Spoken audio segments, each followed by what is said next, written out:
So breaking just moments ago, a new NBC News national poll sheds light on the issues most affecting voters' preference, feel about this race, what they're looking for. Just 16 days out from Election Day. 61% of us say they're more likely to support a candidate who wants to curb inflation by taxing large corporations, while 52% say they are less likely to support a candidate who agrees with the Supreme Court's overturning of Roe v. Wade. And, of course, only 18% say they're more likely to support a candidate who believes Trump won the 2020 election. And this happens as millions of voters are already eligible to cast their votes early. Here's Vice President Harris last night in Georgia. And if you have received your ballot in the mail, please do not wait. Fill it out and return it right away. And you know Georgia's own President Jimmy Carter voted early.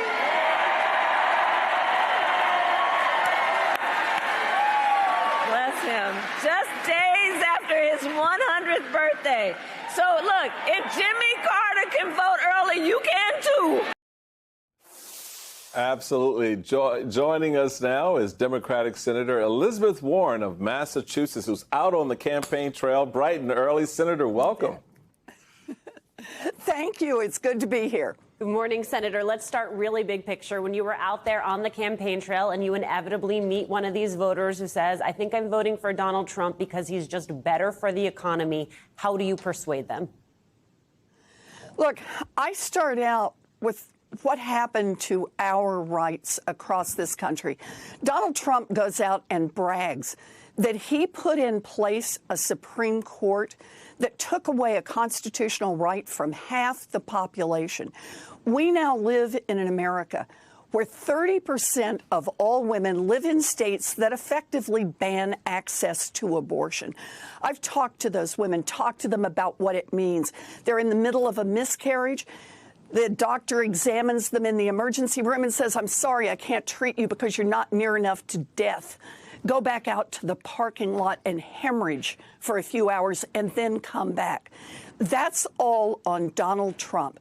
We want to be able to restore rights so that everybody in this country is able to make their own medical decisions. And most of the time, I don't get any pushback on that. You know, Senator, this election is about policy. But it is, I think it's just much bigger than that. It is about the direction that we're going to go as a country. I don't think it's hyperbole to say for the next, 10, 15, 20 years. What do you say to the voters out there that they just say they just aren't motivated? There are a lot of motivated voters, but this is an election that's going to be one on the margins, and it's one that's going to be about turnouts. That means you have to get the most motivated people, but also some folks that say, I don't know if my vote matters. What do you tell them? Well, so yesterday I was all across Michigan. Today I'll be all across Wisconsin, and again tomorrow in Wisconsin. And each time it's talking to people who say, I'm here because I am invested in my democracy. I care about my country. I care about my children. And so it's finding that part to talk about. And this is why I think we need to talk about what Donald Trump has done to half the population on abortion, what it is that Donald Trump, he's falling apart in front of our eyes. We see this man who is becoming increasingly unhinged, which means that we would have somebody in charge of the nuclear code, somebody in charge of foreign policy, somebody making decisions for our country that we can't rely on, and who is a danger to us and to our children. And J.D. Vance, his vice presidential nominee, this is the guy who makes all of the comments about cat ladies, the one who thinks that normal people don't need access to child care. Here's how I see this. Donald Trump and J.D. Vance are that chaotic extremist, just kind of that whole energy around them. I think what most Americans want is they just want a government that works. Not for the billionaires, not for what Donald Trump calls his rich as hell donors, but just works for most of us. Says women get to make their own medical decisions. says that giant corporations don't get to squeeze families and gouge them on prices. Just says we want a country that just works so we can raise our families, so we can go to work, so we can build some economic security. That's not J.D. Vance and Donald Trump. That's Kamala Harris and Tim Walz.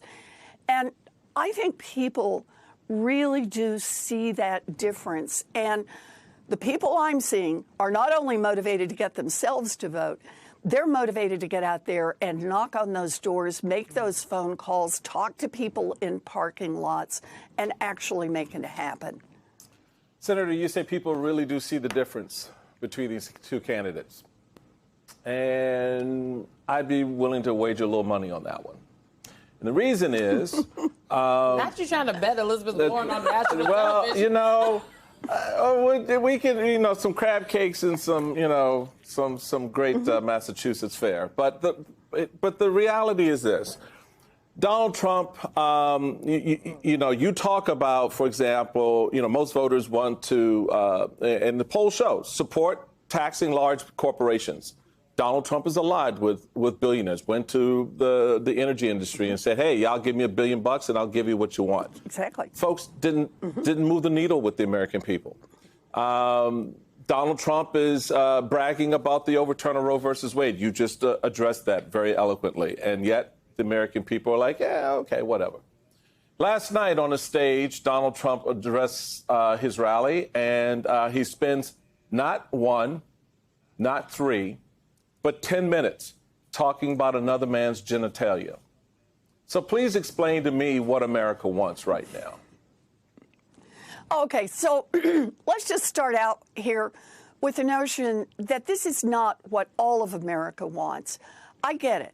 There are people who go to Trump rallies, and there are people who eat that with a spoon. But that's not all of America. And I know this race is closer than I sure wish it were, especially based on where we are on the issues. But I'm just going to say the other half right back to you. And that is not at a Donald Trump rally, not even at a fabulous, joyous Kamala Harris rally, but all across Michigan yesterday. How many people were showing up in little pop-up storefronts? How many people were at schools? How many people were gathering to say, I am willing to make this investment for my daughters and granddaughters. I'm going to get out there. Michigan did it 2 years ago and said, we're going to prove that we can vote to protect access to abortion for everyone in our state. Now they recognize that if Donald Trump and J.D. Vance come in, they're going to outlaw abortion in Michigan again, in Massachusetts, in all of our states. And so they're willing to get back in that fight. They're willing to get in the fight for a leader they can believe in like Kamala Harris. So I'm just going to push back against it, saying, I get it. There are people who go to his rallies, but there are people who right now, today, and over the next 16 days, are making an investment in our democracy, making an investment in equal rights for everyone, making an investment in our future. And at the end, we're going to see how many there are in each category, but I'm feeling good about our odds. Senator, we also had the ex-president talking about tariffs, which sort of got buried under all his other junk talk, if you will, the last few days. I want you to take a listen to what he had to say at the Economic Club of Chicago. To me, the most beautiful word in the dictionary is tariff, and it's my favorite word. Tariffs also have another side. Isn't that something that you have to acknowledge? No. You could be plunging America into the biggest trade war since Smoot-Hawley. But there are no tariffs. You're going to stop. There are tariffs already. No, at the there moment. are no tariffs. All you have to do is build your plant in the United States, and you don't have any tariffs. It must be hard for you to, spend 25 years talking about tariffs as being negative, and then have somebody explain to you that you're totally wrong.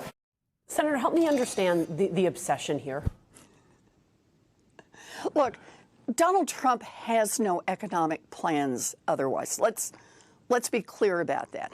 And remember, the Democrats not only do have economic plans, we actually delivered on them. In that 2-year period right after Joe Biden was elected, remember that we passed the ARPA, remember, which got all that money to help all of our communities across America so that teachers didn't get laid off, firefighters didn't laid off. We turned around and passed the biggest infrastructure plan. We turned around and did the biggest climate package paid for by my 15% minimum tax on these billionaire corporations that had been paying nothing. And we did the CHIPS and Science Act, not only making an investment in domestic manufacturing, but also doubling our investment in science. We have ideas and we deliver on those ideas. They are good for our economy and they are paying off. The numbers show it. What's Donald Trump got? Nothing. So he seizes on this idea of tariffs, and people look at it and say, are you nuts? Across the board tariffs just means raising the prices for everything that Americans consume that's imported.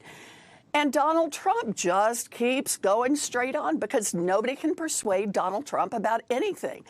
And it just, to me, what it shows is not just how wrong he is on tariffs, it shows how empty of ideas the Republicans are. Look, their only game, they have been the one-note party for years now because it's been cut taxes for rich people. Trump has figured out that is not super popular. Most Americans think that Jeff Bezos should not be paying taxes at a lower rate than a Boston public school teacher. So he's shifted over and he's latched on to tariffs. And it makes no sense. That's what business people tell him. That's what economists tell him. That's what pretty much everybody who understands how an economy works tells him. But he doesn't have anything else. So he's going to keep talking about that. Again, it comes down to the choices. And this is a place, I want to say, not only is Harris terrific on this, the Democratic Party is good. And we should be proud of that. And we should support our Democrats in Senate races, in House races, because we've demonstrated when we get the trifecta, and I knock on wood when I say that, that we actually deliver for the American people.